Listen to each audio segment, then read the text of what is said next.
आप सबका आज से स्टार्ट हो रहा है एक क्लास टोटली बेस्ड रहेगा सोशल वर्क के क्वेश्चन पर। यूजीसी नेट का एग्ज़ाम 13 दिसंबर 2023 को है और एक घंटे की क्लास पर डे आप लोगों की केवल प्रैक्टिस होगी। डेली ये चीज़ चलेगी, केवल आज के लिए नहीं है, ये डेली पर डे के लिए है। ठीक है।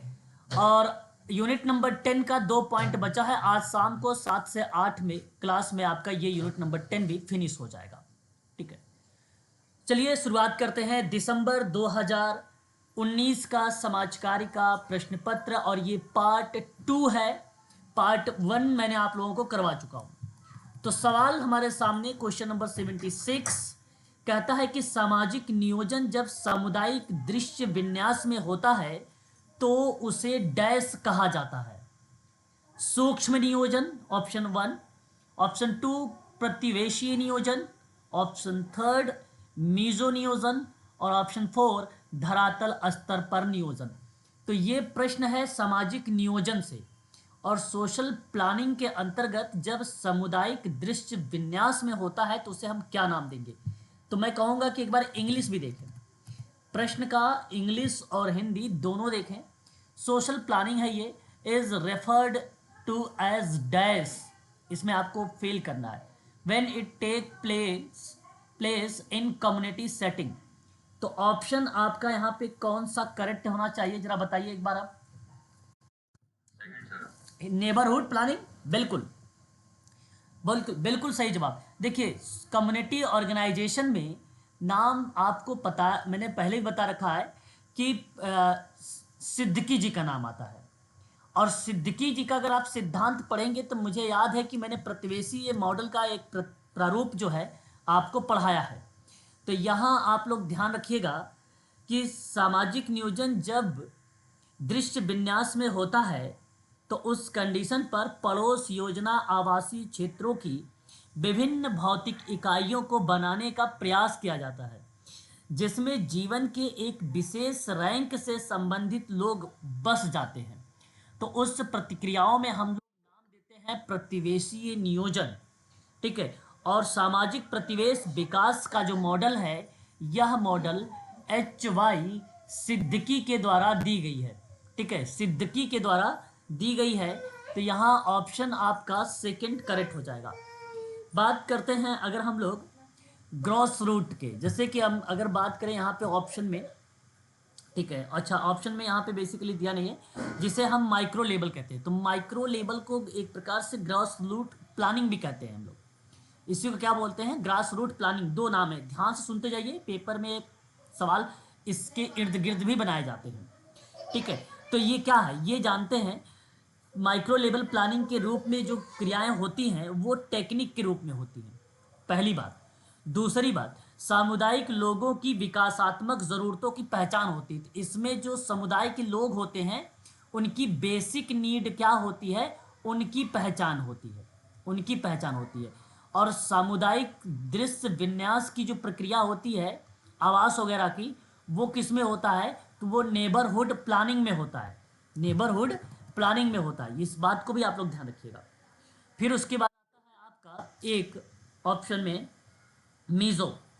मीज़ो बेसिकली या सूक्ष्म का पार्ट होता है और सामाजिक कार्यों के समान होता है, जिसमें बेसिकली मानसिक और भावनात्मक शारीरिक स्वास्थ्य के मुद्दों को लेकर बात होती है ना। तो मैं आपसे कहूँगा कि यह प्रक्रिया भी आपका करेक्ट हो जाएगा, मीशो का भी पार्ट। ठीक है, तो मीशो, सूक्ष्म, प्रतिवेशी, ये तीनों के तीनों जो हैं कम्युनिटी को रिलेट कराते हैं। इस बात को ध्यान रखिएगा। और ये प्रश्न जो बनाया गया, यह प्रश्न बनाया गया परिस्थितिकीय तंत्र के सिद्धांत से। अब जरा मुझे बताइए, ये तंत्र का सिद्धांत किस विद्वान ने दिया था, जरा बताइए गोविंदा जी, बताइए, कोई भी बताइए भाई। ब्रोफेन, ब्रेनर ने दिया था। कब दिया था ये, 1979 में दिया था। ठीक है, तो कितने स्तर बताए थे, 5 स्तर बताए थे। नंबर 1 पे क्या आता है, माइक्रो आता है। नंबर 2 पे क्या आता है आपका, नंबर 2 पे क्या आता है बताइए जरा। एक माइक्रो हो जाएगा तो एक मैक्रो हो जाएगा, और नंबर 3 पे एक्सो, एक्सो होता है। हाँ, उसके बाद मीज़ो, उसके बाद मीज़ो, और उसके बाद आपका क्या बन जाता है बताइए। 5 अस्तर बताए ना, कौन सा अस्तर बनता है बताइए उसके बाद प्लीज़। अस्तर बताइए भाई प्लीज़, आप सभी लोग नहीं बोल रहे हैं। पारिस्थितिकीय तंत्र सिद्धांत ब्रोफेन ब्रेनर का सिद्धांत बताया गया है। नाम बताएं इन मॉडल का। नहीं बता रहे हो आप लोग भाई। नहीं याद आ रहा तो मैं आपको करवा देता हूँ, चलो ध्यान से सुनो। यहाँ पे ऐसे बता दिया करो ना, तो फिर जब नहीं याद आता है बता दोगे तो मैं इस पर थोड़ा सा जिक्र कर दूंगा, वरना केवल टाइम आप लोग पास करेंगे, है ना। ब्रोफेन, हाँ शायद नहीं है ही भाई। ध्यान से सुनिए, यहाँ पर मैं बात कर रहा हूँ आपसे किसके बारे में। मैं बात कर रहा हूँ पारिस्थितिकीय तंत्र के बारे में। पारिस्थितिकी तंत्र के बारे में बात कर रहा हूँ, तंत्र के बारे में बात कर रहा हूँ। अब इस पारिस्थितिकीय तंत्र में, सिद्धांत में नाम किस विद्वान का आता है तो याद रखेंगे ब्रोफेन ब्रेनर का नाम आता है। इसने कब दिया तो 1979 में दिया। कितना चरण में बताया था, 5 चरण में बताए थे। पांचों चरण को क्रम में आप किस तरीके से लिखेंगे परीक्षा में पूछा जाएगा, तो ध्यान सुनिए आप सभी लोग, ठीक है। पहला आपका बनता है माइक्रो, ठीक है। माइक्रो इसको क्या बोलते हैं, सिस्टम बोलते हैं, ये पेपर में आ सकता है भाई। दूसरा जो स्टेप होता है उसको मीज़ो बोला जाता है। दूसरे क्या बोलते हैं, मीज़ो सिस्टम बोला जाता है। क्रम में लिखिएगा, ये दूसरा मीज़ो सिस्टम में आता है, ठीक है। तीसरा आपका एक्सो सिस्टम बनता है, एक्सो सिस्टम बनता है। और चौथा MACRO मैक्रो सिस्टम बनता है। पांचवा आपका, पांचवा जो स्तर बनता है वो बनता है क्रोनो सिस्टम। याद रहेगा, देखो ये टॉपिक भी यहीं पर कवर कर रहा हूँ आपका, ठीक है। 5 चरण ये आपको क्रम में याद रहेंगे, प्लीज़ एक बार बताइए, फिर मैं एक एक एग्जाम्पल देकर आगे बढ़ जाऊंगा।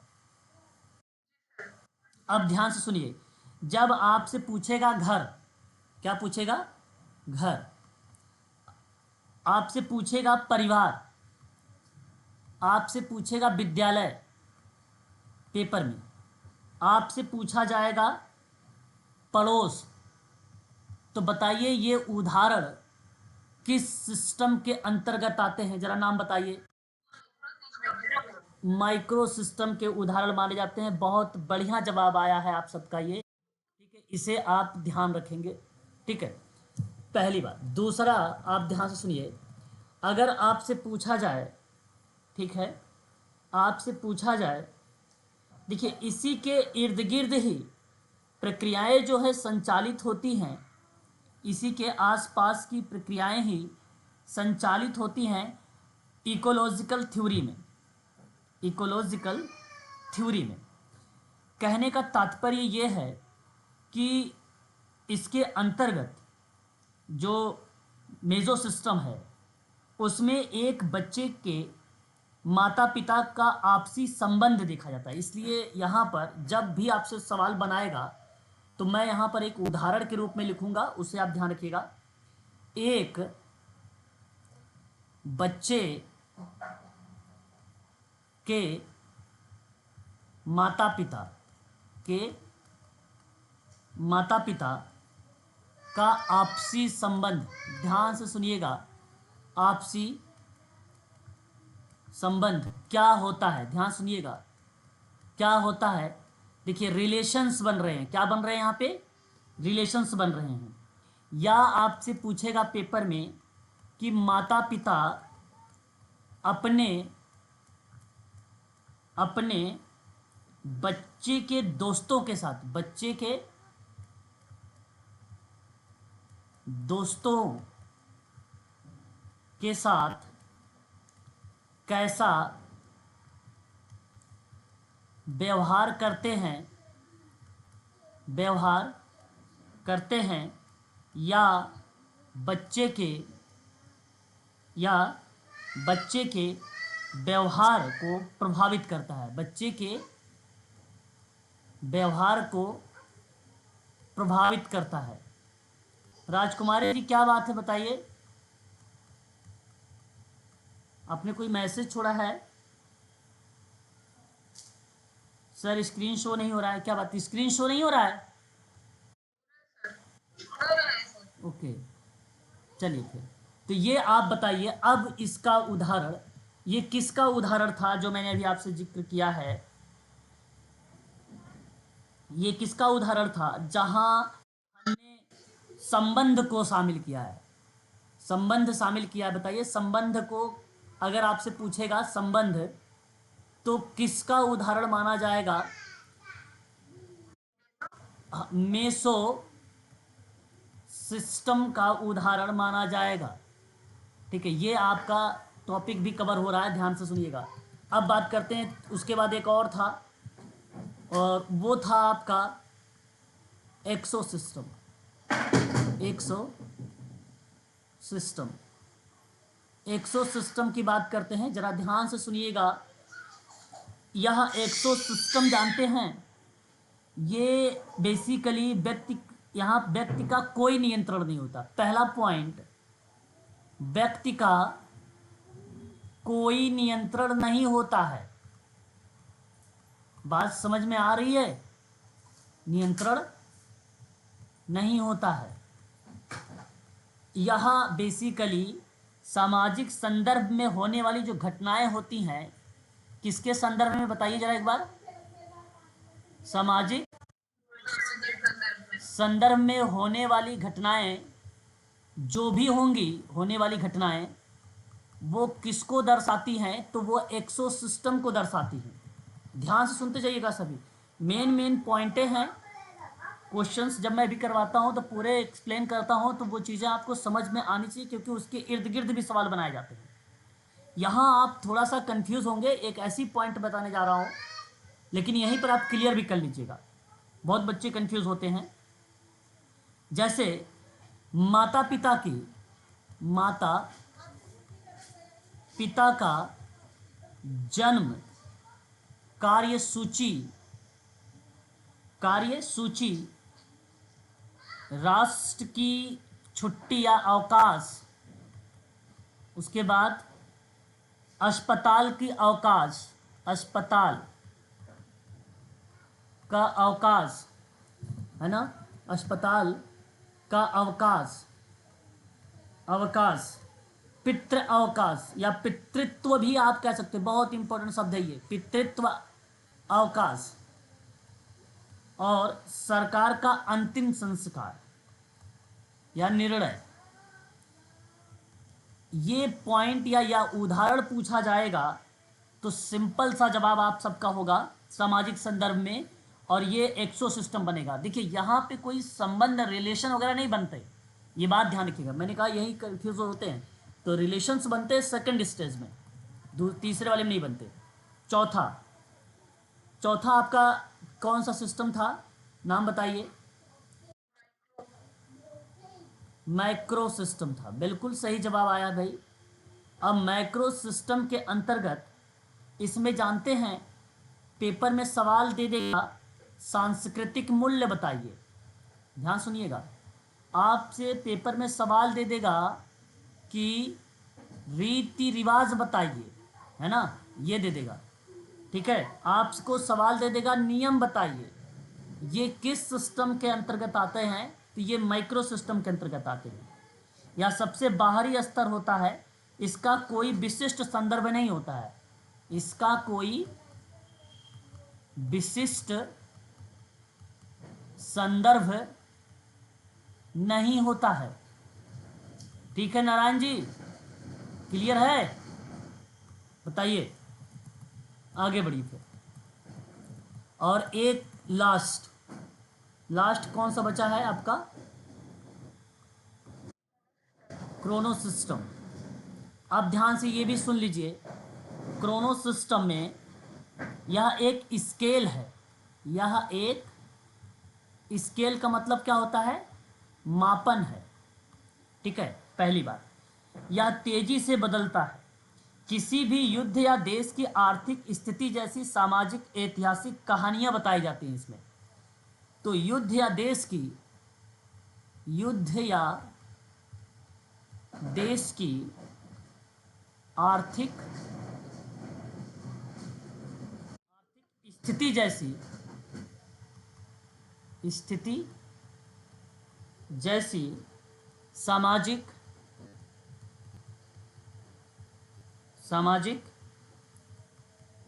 ऐतिहासिक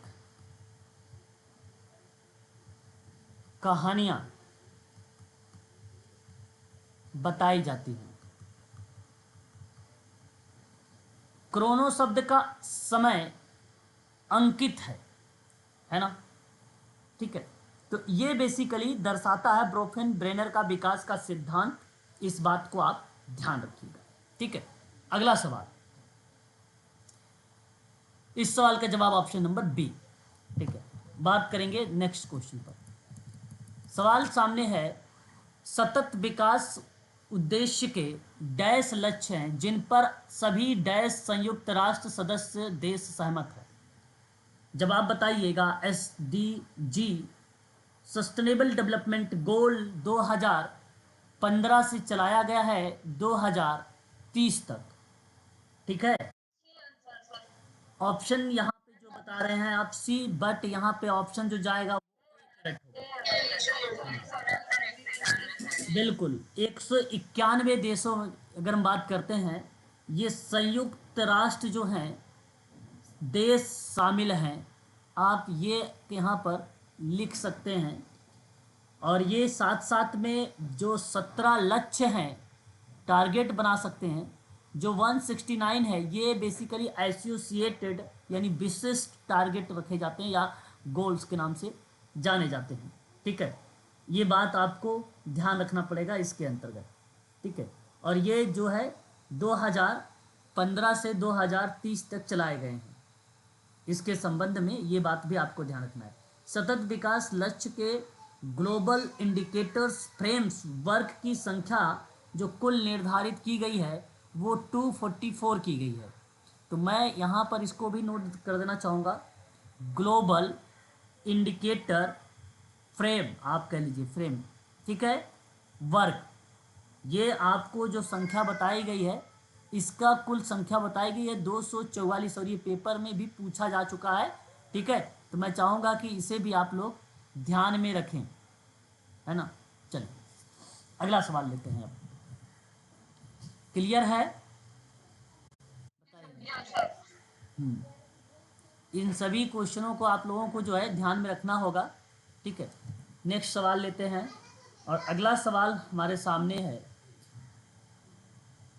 देखिए यहाँ पे वही क्वेश्चंस आया है जो मैंने अभी बताया है, सतत विकास लक्ष्य। ठीक है, सतत विकास लक्ष्य ध्येय के वैश्विक सूचकांक फ्रेमवर्क में सूचीबद्ध सूचकांकों की संख्या कुल कितनी दर्शाई गई है? तो जवाब आपका क्या होना चाहिए? 44 होना चाहिए। ऑप्शन नंबर आपका ए यहाँ पर करेक्ट हो जाएगा। ठीक है, तो ऐसे प्रश्न जो है आप लोग को करना है। ये 2019 दिसंबर का समाजकारी का प्रश्न पत्र है। ठीक है, ध्यान दीजिएगा। चलिए अगला सवाल आपके सामने। सवाल हमारे सामने है कि भारत के संविधान की निम्नलिखित में से कौन सी अनुसूची जो है पंचायतों की शक्तियों और प्राधिकार और उत्तरदायित्वों से संबंधित है? चार ऑप्शन, 9वीं अनुसूची बता रहे हैं आप। बिल्कुल, देखिए भारतीय संविधान में कुल टोटल कितनी अनुसूचियां हैं? तो आपके जवाब आते हैं कि भाई 12 अनुसूची हैं। कितने भाग हैं? तो आप कहते हैं 22 भाग इसमें दर्शाए गए हैं। लेकिन आजकल वर्तमान में 25 भाग भी हमें देखने को मिल जाते हैं। आर्टिकल्स अगर मूल रूप से बात करते हैं तो 395 हैं, परंतु अब जो है आर्टिकल्स भी बढ़ गए हैं तो 448 हो गए हैं। 448 प्लस आर्टिकल्स हैं ठीक है, अलग अलग कंटेंट अलग अलग जगह पे मिलते हैं। ऑप्शन में जो सबसे ज़्यादा आर्टिकल्स आपको दिखेगा उसी पर आप लोग क्लिक कर दीजिएगा। ठीक है, ज़्यादा का मतलब ये नहीं कि 500 प्लस चले जाइएगा, 500 से नीचे ही रहिएगा। ठीक है ना। बात करते हैं अब अगर हम बात करें अनुसूची 8 के बारे में, तो अनुसूची 8 आपको बताती है भाषा पर आधारित है, जहां आप लोग को मालूम होना चाहिए कुल कितनी भाषाओं के बारे में जिक्र किया गया है। 22 भाषाओं के बारे में। पहले जो भाषा थी, मूल मूल रूप से भाषा जो दर्शाई गई थी, तो कुल कितनी भाषा थी, तो कुल टोटल 14 भाषा थी। कितनी? 14 भाषा थी। अभी हाल में अगर हम बात करते हैं तो 2004 में बेसिकली 4 भाषाओं पर बात हुई। मैंने एक ट्रिक भी बनाया था, बोर्ड मास्क। हाँ, तो ये 4 भाषा, बी से आपका बीओ से जो हो जाएगा आपका बोडो हो जाएगा, ए एम से जो हो जाएगा वो मैथिली हो जाएगा, ए से आपका जो बनेगा, ए से आपका क्या बनेगा, बोर्ड मास्क। नहीं नहीं नहीं, ये आपका एक बोडो हो जाएगा, दूसरा आपका मैथिली हो जाएगा, तीसरा आपका जो है एस से संथाली हो जाएगा, और एक आपका बचता है डोगरी, है ना, डोगरी। बोर्ड, अच्छा मैंने डी यहाँ पे हटा दिया है, डी यहाँ से हटा दिया है, डी भी यहाँ पर होगा, बी ओ डी होगा। ठीक है, तो बी ओ से हो जाएगा बोडो, डी से हो जाएगा डोगरी, एम ए से हो जाएगा आपका मैथिली, और एस से आपका क्या हो जाएगा, संथाली। 2004 की है, ये ध्यान रखिएगा। अनुसूची बात करेंगे 9 पर। अनुसूची 9 कुछ भूमि सुधार से संबंधित है, और ये जो भूमि सुधार से संबंधित है, ये पहले जो सुधार हुआ था, पहला संविधान संशोधन जब हुआ था 1951 में, 1951 में, तो ये दर्शाया गया था भूमि सुधार को लेकर। तो भूमि से आपका 9वीं बन जाएगा। बात करेंगे ग्रामीण अनुसूची को लेकर, तो ये पंचायती राज है। ये क्या है? पंचायती राज या जिला पंचायत से संबंधित है। ठीक है, और ये 73वां संविधान संशोधन, ये कई बार आता है 73वां। ठीक है, संविधान संशोधन 1992 में हुआ था, तो उस समय दर्शाया गया था। इस प्रश्न का जवाब जो होगा वह ऑप्शन कौन सा करेक्ट होना चाहिए, तो ऑप्शन नंबर सी करेक्ट होगा। बात करेंगे 12वें अनुसूची को, तो 12वां अनुसूची पालिका से संबंधित है। ये हुआ था 74वां संविधान संशोधन, और 74वां संविधान संशोधन जो हुआ था 1993 में हुआ था, 1993 में हुआ था। ठीक है, तो मैं आपसे कहूँगा कि इन चीज़ों को भी आप लोग यहाँ पर ध्यान में रखेंगे। ठीक रहेगा ना, एक बार क्लियर कर दीजिएगा। ठीक है, ठीक है, तो ये आपको ध्यान रखना है इसके संबंध में। अगर आप लोगों से परीक्षा में पूछा जाए तो आप लोग ज़रूर इसका जवाब दीजिएगा, क्योंकि बहुत इम्पोर्टेंट सवाल था हमारे सामने ये अभी जो हमने जिक्र किया है इसके संबंध में। ठीक है, चलिए अब बात करेंगे हम लोग आगे अगले सवाल पर। अगला सवाल हमारे सामने आ रहा है, और ये क्वेश्चंस हमारे सामने जो दिया गया है वो आर्टिकल से है, भारतीय संविधान से संबंधित है। तो भारत के संविधान के निम्नलिखित में से कौन सा अनुच्छेद जो है ग्राम पंचायत के संगठन, शक्तियों और कार्यों से संबंधित है? तो सही जवाब अनुच्छेद आप जी, अनुच्छेद आपका 40 हो जाएगा। लेकिन अगर मैं आपसे अनुच्छेद 39 की बात करूं, 39 का, मौलिक अधिकार के नीति निदेशक सिद्धांत से ये सवाल है, तो याद रखिएगा ये पेपर में पूछा भी जाता है। राज्य द्वारा अनुसरणीय जो कुछ नीति के तत्व हैं राज्य द्वारा, वो 39 में दर्शाए गए हैं। आर्टिकल 41 में कुछ दशाओं में काम, यहाँ पे 3 देखो, 41 में 3 बातें प्रमुख हैं, 3 बातें प्रमुख हैं, तीनों बातें आपको पता होना चाहिए। पहली बात आपको ये ध्यान रखना है कि काम शिक्षा को लेकर, मतलब कुछ दशा में, कुछ दशा में अगर हम बात करेंगे तो काम को लेकर बातचीत की गई है। ठीक है, ये आपको ध्यान रखना है। दूसरा पॉइंट आपको ध्यान रखना है शिक्षा के संबंध में। तीसरी बात आपको ध्यान रखना है लोक सहायता पाने के संदर्भ में, लोक सहायता पाने के संदर्भ में। तो 3 बातें क्लियर हो गई होंगी, वह आर्टिकल 41 दर्शाता है। 42 आर्टिकल्स की बात करते हैं। 42 आर्टिकल्स जो है वो भी बेसिकली काम की न्याय संगत की बात करेगा। पहली बात आपको ये ध्यान रखना है। दूसरी बात, मनोचित दशा के बारे में ध्यान रखना है, मनोचित दशा के बारे में ध्यान रखना है। तीसरी बात आपको ध्यान रखना है प्रसूति सहायता, प्रसूति सहायता।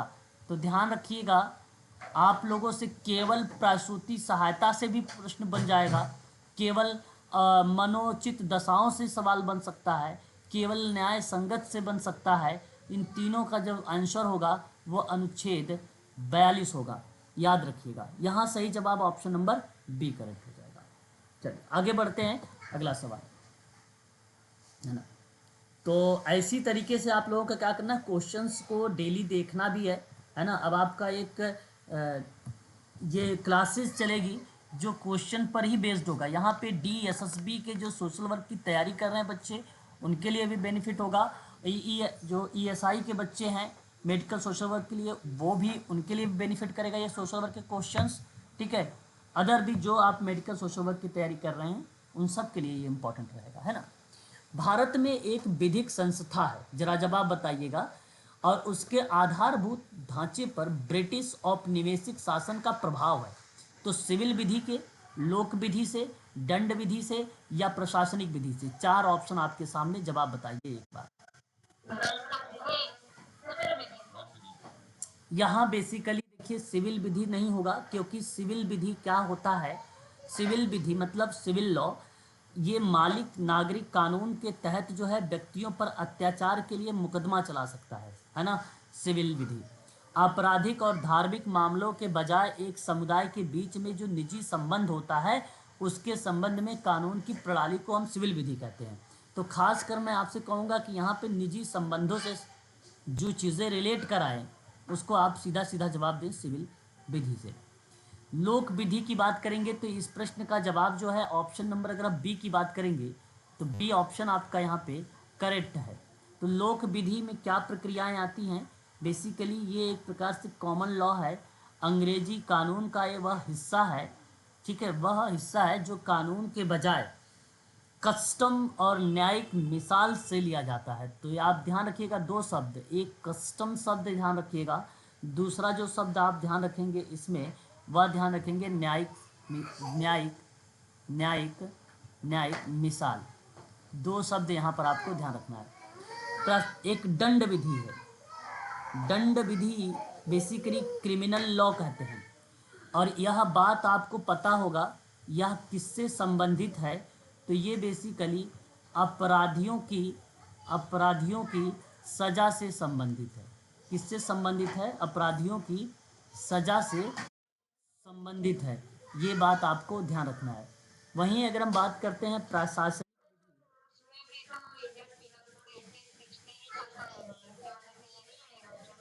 कौन सा,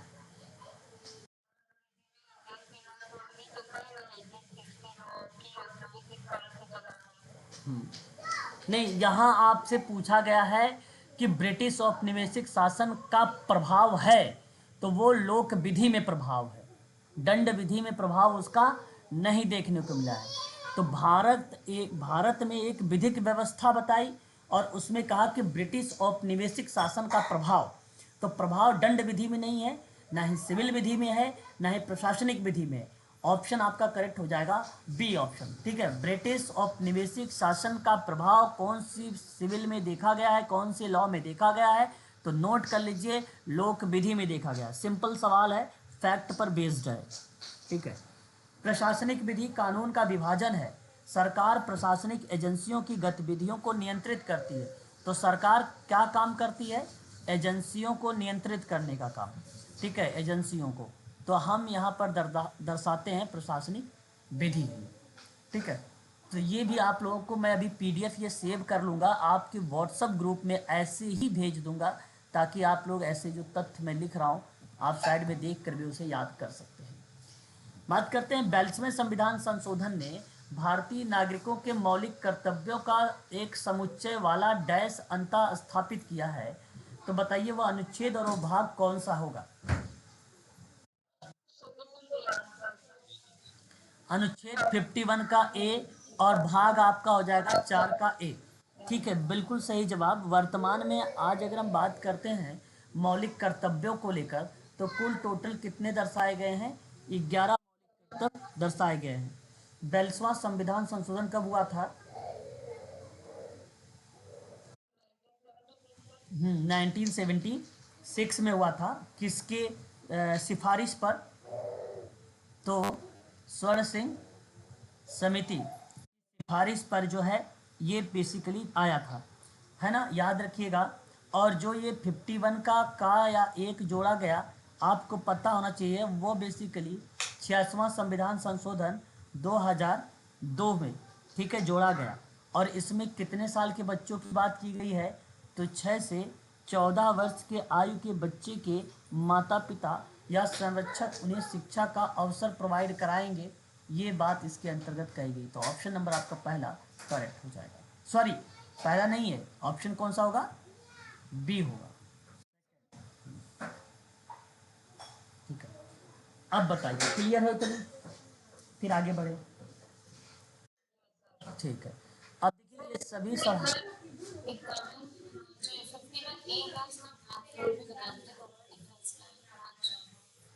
किसमें किसमें फिर से सवाल करो, फिर से सवाल करो। ऑप्शन ए,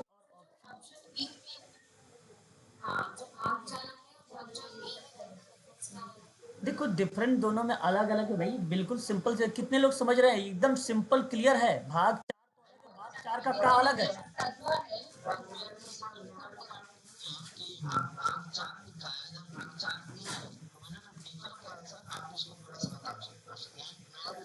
ठीक है ठीक है ठीक है ठीक है, बता रहा हूँ, मैं बता रहा हूँ। किसी बच्चे ने भी कुछ जवाब दे रहे थे भाग के बारे में, बताइए जरा प्लीज। बिल्कुल सही जवाब। चलिए मैं भी बता देता हूँ। देखिए यहाँ पे शायद सिराज सिराज है, कौन बोल रहे थे? हाँ देखो सिराज, बहुत आसान सा सवाल। डीपीएसपी की बात अगर हम करते हैं तो भाग 4 में आता है। अब डीपीएसपी का जानते हैं आप सब अच्छे से। यह मूल सिद्धांत है कि लोगों को सामाजिक आर्थिक सुनिश्चित करना, भारत को एक कल्याणकारी राज्य रूप में स्थापित करना, भारत को एक कल्याणकारी राज्य के रूप में क्या करना है? स्थापित करना है। और डीपीएसपी का पार्ट भाग 4 होता है। ये है आपका भाग 4 से। यहाँ भी आपको अगर हम आर्टिकल की बात भी करते हैं तो 36 से 51 के इर्द गिर्द इसके आर्टिकल्स भी हमें देखने को मिलते हैं। लेकिन बात आती है भाग 4 का तुरंत बदल जाता है। भाग 4 का या आप ए, नाम तुरंत हो जाता है इसका मूल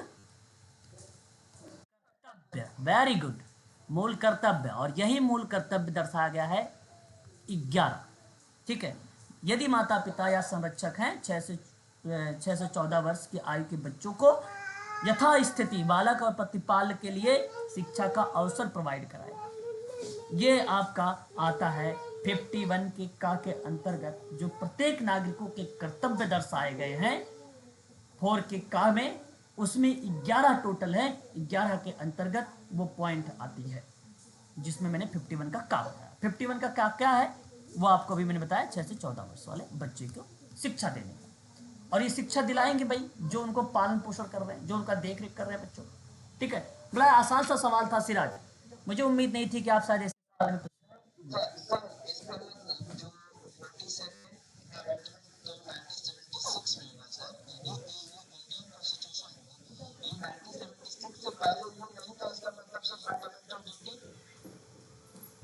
फंडामेंट तब 10 थी।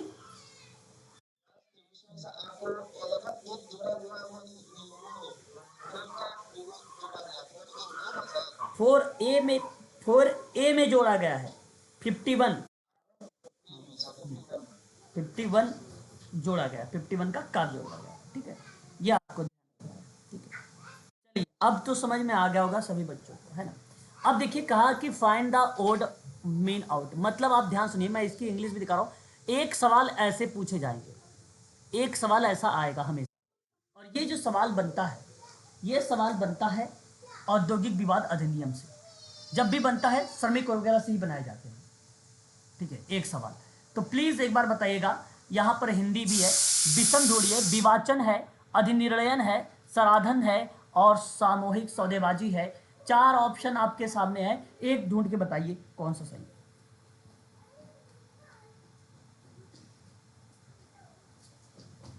नहीं बता रहे हो? Fourth collective bargaining, very good, बहुत बढ़िया जवाब, कलेक्टिव बार्गेनिंग। कलेक्टिव बार्गेनिंग कल ही क्लास कराया है, जरा बताइए इसकी परिभाषा।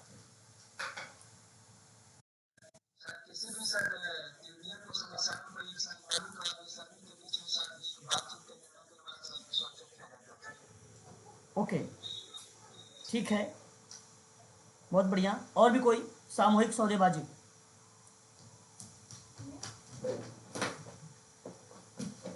और भी कोई है? सामूहिक सौदेबाजी, सौदेबाजी क्या है?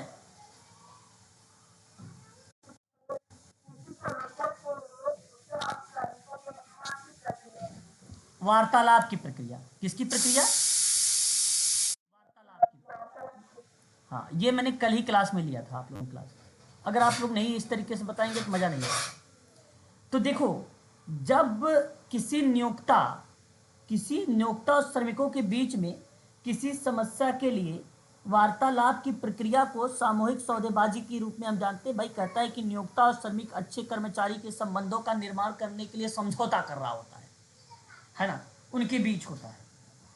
लेकिन एक बात ये भी ध्यान से सुनिए, विवाचन मध्यस्थता होती है, जिसमें एक विवाद प्रस्तुत होता है और परिस्थितियों के समझौते में एक से एक अधिक मध्यस्थता जो विवाद पर बाध्यकारी निर्णय लेते हैं, तो वह बेसिकली बाध्यकारी वाली जो बनता है विवाचन बनता है।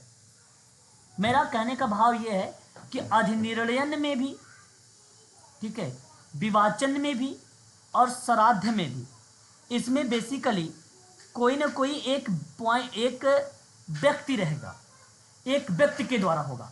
लेकिन जो सामूहिक सौदेबाजी होगा, नियोक्ता देखो इनमें भी है, श्रमिक इसमें भी है, बट इसमें एक व्यक्ति नहीं होगा, है ना। वार्तालाप जो होगी वो एक ग्रुप में भी हो सकती है, एक ग्रुप में भी हो सकती है, कलेक्टिव बार्गेनिंग में एक ग्रुप में भी हो सकती है बातचीत। बात नहीं समझ में आया?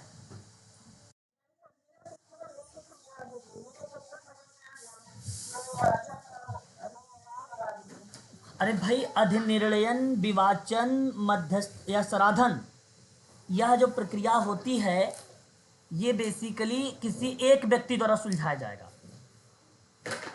मैं मैं करता हूं उसका कोई समस्या का समाधान, तो उस पार्ट में विवाचन का नाम आ सकता है। अधिनिर्णयन के परिप्रेक्ष्य में जाऊंगा तो एक ही व्यक्ति मध्यस्थता कराएगा। लेकिन सामूहिक सौदेबाजी में वार्तालाप होती है, वार्तालाप से बातों को सुलझाया जाता है।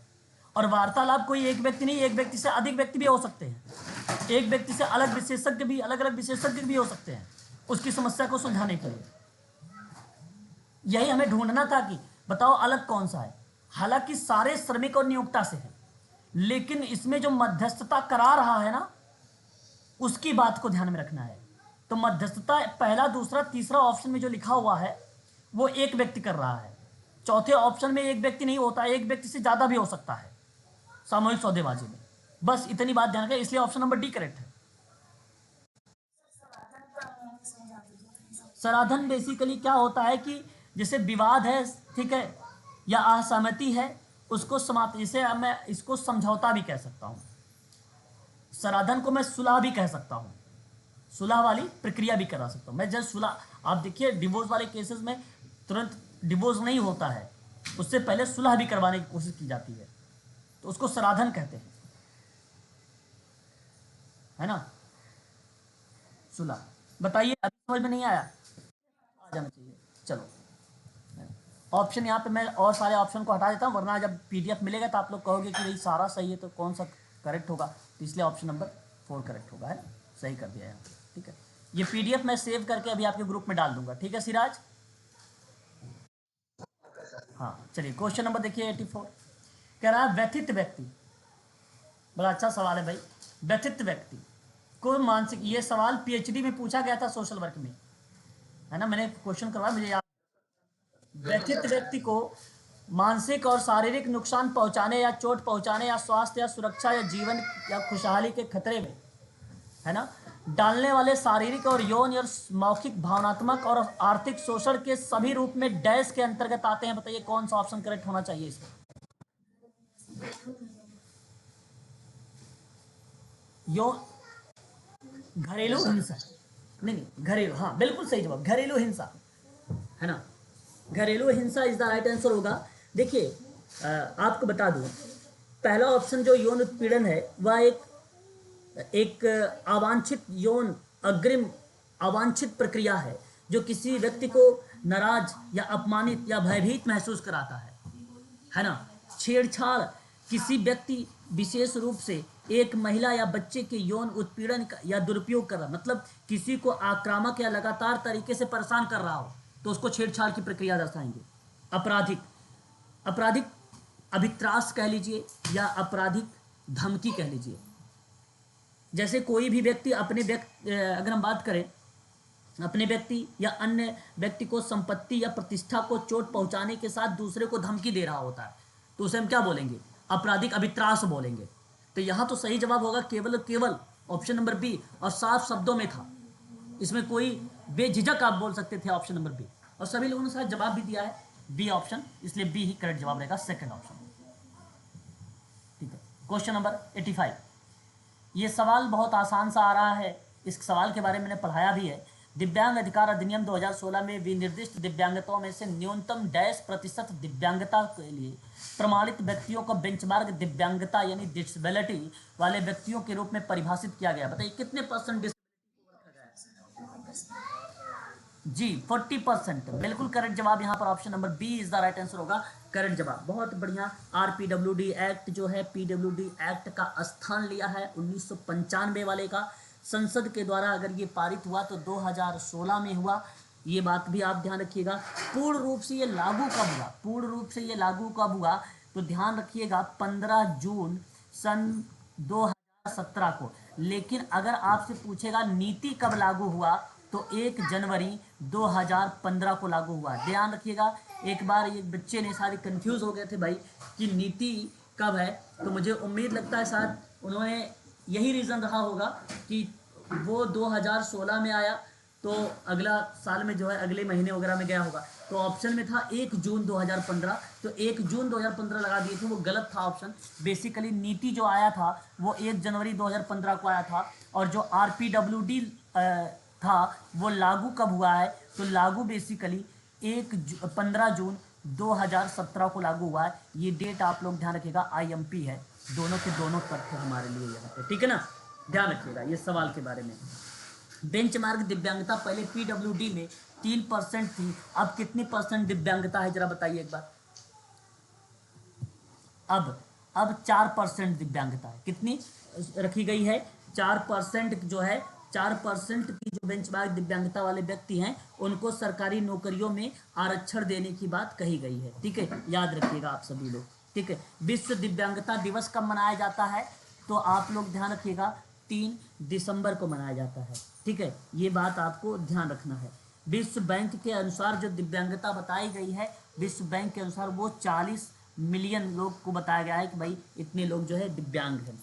2011 की जनगणना के अनुसार बताया गया कि भारत में जो दिव्यांग लोग हैं वो बेसिकली 26.8 मिलियन थे, और ये परसेंटेज में देश की कुल आबादी की जब बात होती है तो 2.21% आता है, ये ऑप्शन में लिखा होता है। ठीक है, तो इस पॉइंट को आप लोग ढूंढ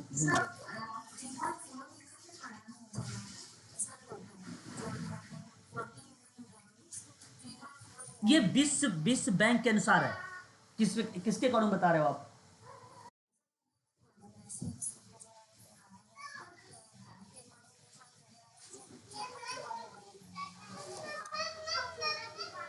नहीं मैं समझ नहीं पाया आपकी बात, फिर से बताओ क्या कह रहे हो आप?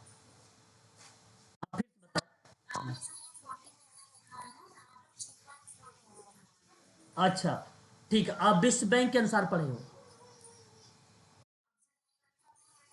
अच्छा तो आपने वैश्विक स्तर पे पढ़े, आप ये कहना का मतलब आपने वैश्विक स्तर पे 3.4, चलो कोई बात नहीं। परंतु आप वहां पे आप अब ये जो भी डेटा है उसको आप छोड़ दिए, अब ये वर्ल्ड बैंक के अकॉर्डिंग आप ध्यान रखिए।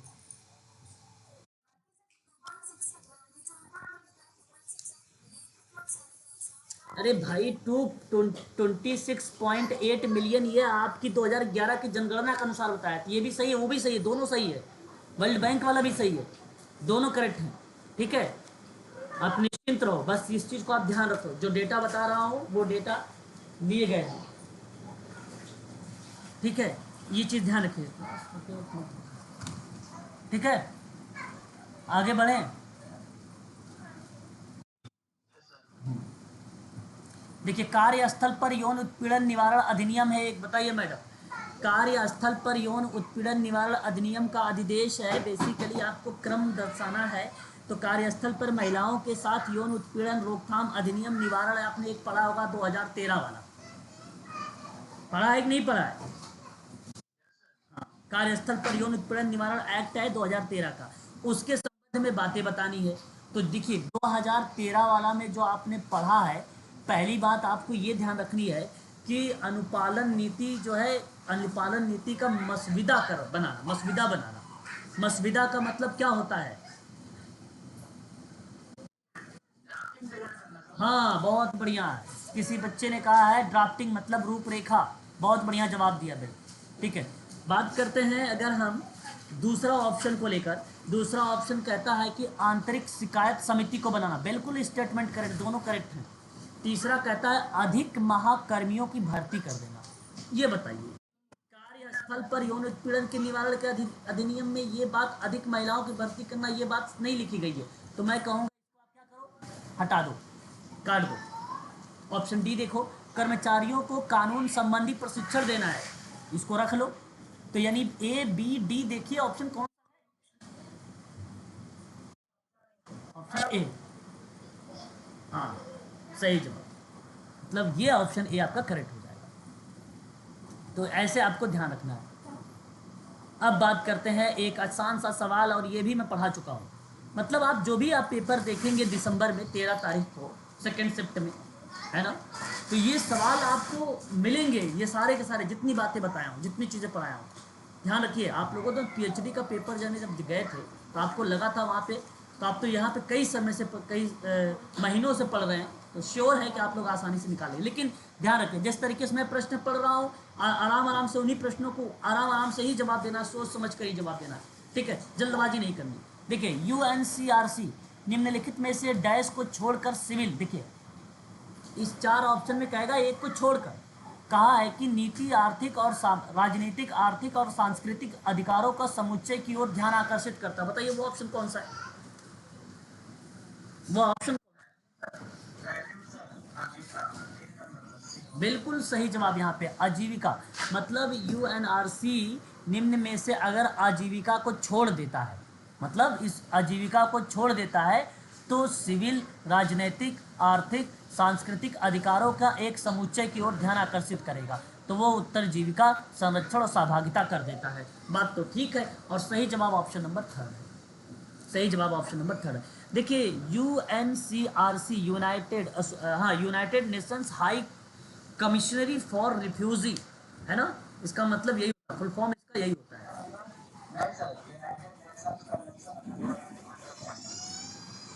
Okay okay okay okay okay, सही, ठीक, गुड, ठीक है।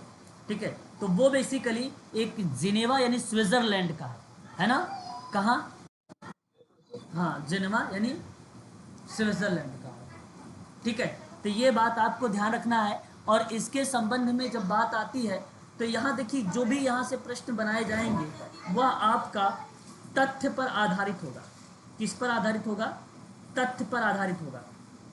तो मैं आप लोगों से कहूँगा कि तथ्य जरूर ध्यान रखिएगा, और तथ्य ही हमारे लिए इम्पोर्टेंट होगा। तो ये rights, the rights of the child से संबंधित, यानी बच्चों से संबंधित है। इसके अंतर्गत बेसिकली कहा जाता है कि चार पिलर होते हैं, बच्चों के संबंध में चार पिलर के बारे में जिक्र किया है। ठीक है, और चार पिलर का मतलब यह है कि भाई गुणवत्ता स्वास्थ्य की बात करेगा ऑप्शन में, ध्यान सुनिए एक एक बात है। पहला पॉइंट, गुणवत्ता, ओ स्वास्थ्य की बात होगी, एक मिनट जरा होल्ड रखना। तो बेसिकली बच्चों के संबंध में ये दर्शाता है कि सरकार को इन अधिकारों की रक्षा करने और बच्चों को जीवित रहने की, उसकी बुनियादी सेवाएं प्रोवाइड कराने के संबंध में इन्होंने जो है 4 पिलर बताए थे। एक तो इन्होंने बताया है बेसिकली पहला पॉइंट जो बनता है वो गुणवत्तापूर्ण स्वास्थ्य की देखभाल, ठीक है। दूसरा अगर हम बात करते हैं आप लोगों से, तो वो एक बताता है आयु उपयुक्त पोषण, आयु उपयुक्त पोषण। और जो तीसरा बताता है स्वच्छ स्वच्छ स्वच्छ स्वच्छ पेयजल।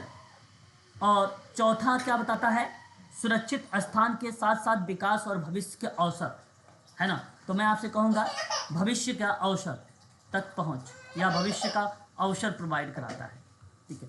ये बेसिकली 4 पिलर्स के अंतर्गत हमें इनके नाम को ध्यान में रखना होगा, ठीक है। इसके संबंध में आप या तो भागीदारी का अधिकार शामिल कर सकते हो, पहला पॉइंट इसी में। और एक पॉइंट बताता हूँ, भागीदारी, ठीक है, भागीदारी का अधिकार करिएगा, है ना। बच्चे समाज के सदस्य हैं, है ना, वे आकार के छोटे हैं हो सकते हैं, लेकिन उन्हें अपने विचार और राज्य के राय को स्वतंत्र रूप से व्यक्त करने में और समाज के में विशेष रूप से उन्हें प्रभावित वाले जो क्षेत्र होते हैं उसमें भाग लेने का पूरा अधिकार है, इसलिए भागीदारी का अधिकार इन पर लागू होता है, ठीक है। विकास का अधिकार, दूसरा विकास का अधिकार। विकास का अधिकार क्या बताता है, बताइए सिराज।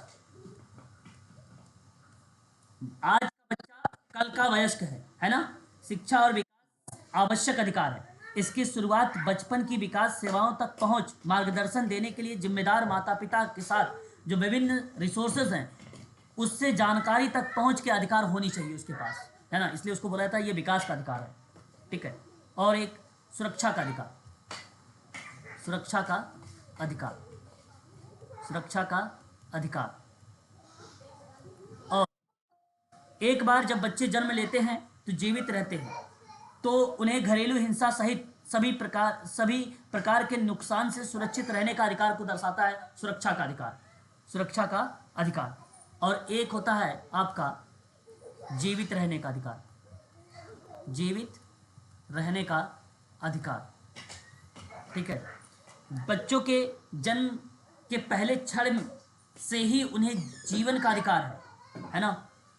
पंजीकृत नाम, राष्ट्रीयता का अधिकार इत्यादि चीज़ों को ये शामिल करता है। इसलिए ये भी आपके 4 पिलर्स के ही अंतर्गत, ये भी 4 पिलर्स के नाम में कभी कभी आते हैं, तो ये भी आपको 4 शब्द जो है ध्यान में रखने होंगे।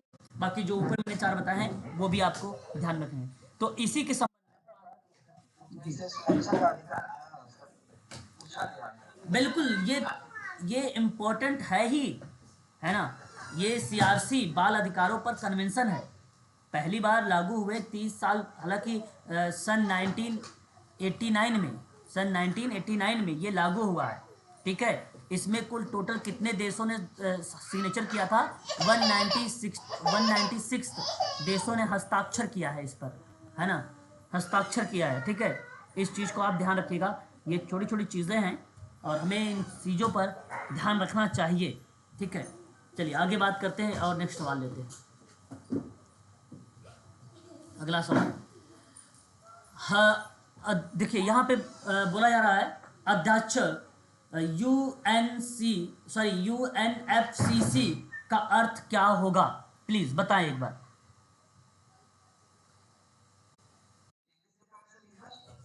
ओके, इंग्लिश दिखा देते हैं एक बार, बिल्कुल। ऑप्शन थर्ड की तरफ भी बच्चे यहाँ पे चुनाव किए हैं, प्लीज़ इसका सही जवाब बताएं। और मैंने इसके बारे में जब पर्यावरण पढ़ा रहा था तो पर्यावरण टॉपिक में जिक्र किया,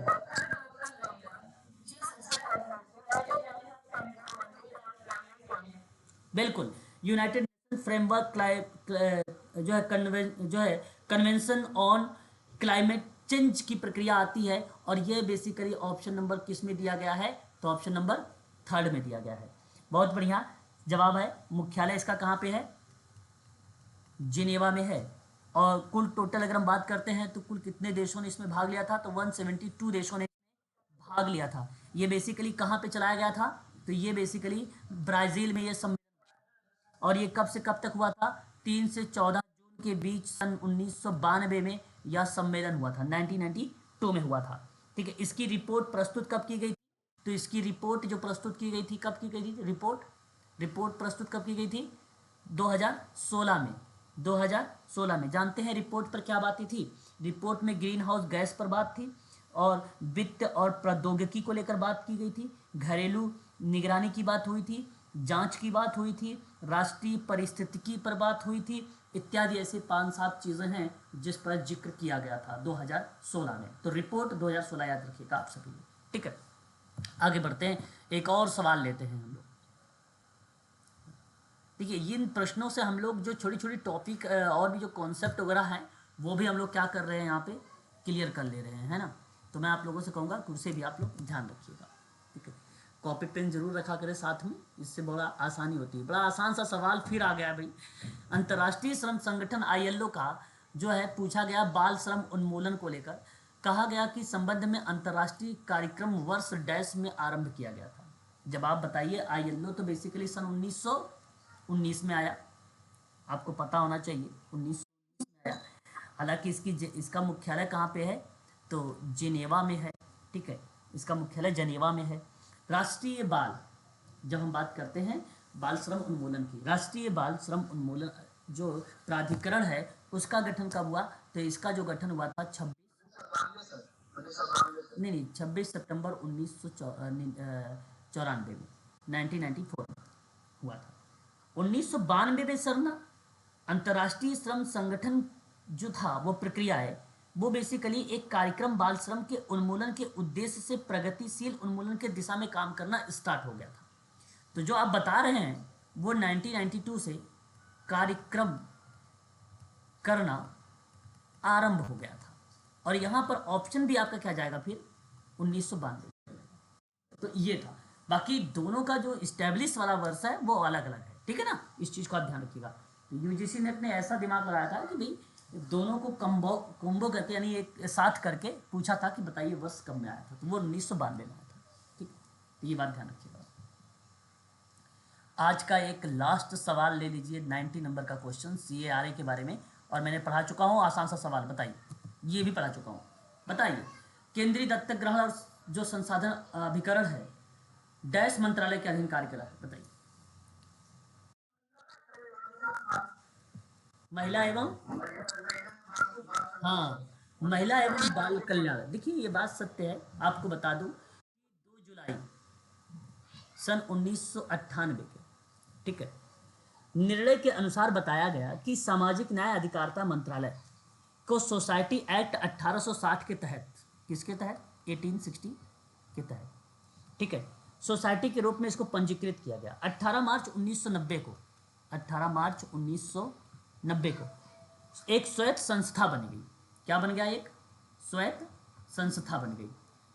महिला एवं बाल कल्याण से संबंधित दत्तक ग्रहण ऐसी प्रक्रिया मानी गई। फिर कहा गया कि दत्तक बालक इसके जैविक माता पिता से अस्थायी रूप से अलग होकर सभी अधिकार और उत्तरदायित्व के साथ दत्तक माता पिता का जैविक बालक की तरह, ठीक है, जो है विधिवत, एक प्रकार से विधवत, एक प्रकार से आप कह सकते हो सही तरीके से पुत्र पुत्री का बन जाना, बालक के सर्वोत्तम हितों का ध्यान रखना, जो है महिला एवं बाल कल्याण के अंतर्गत ये बातें, मंत्रालय के अंतर्गत ये बातें कही गई है कि बच्चों का सर्वोत्तम हितों की बात की जाए।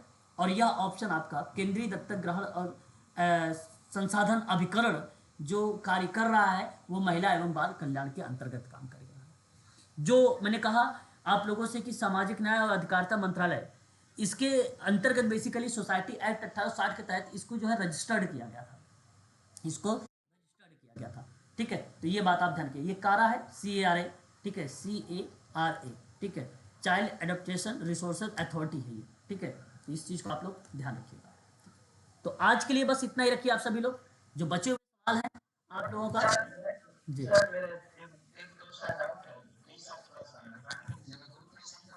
हाँ, ग्रुप में कर दीजिए।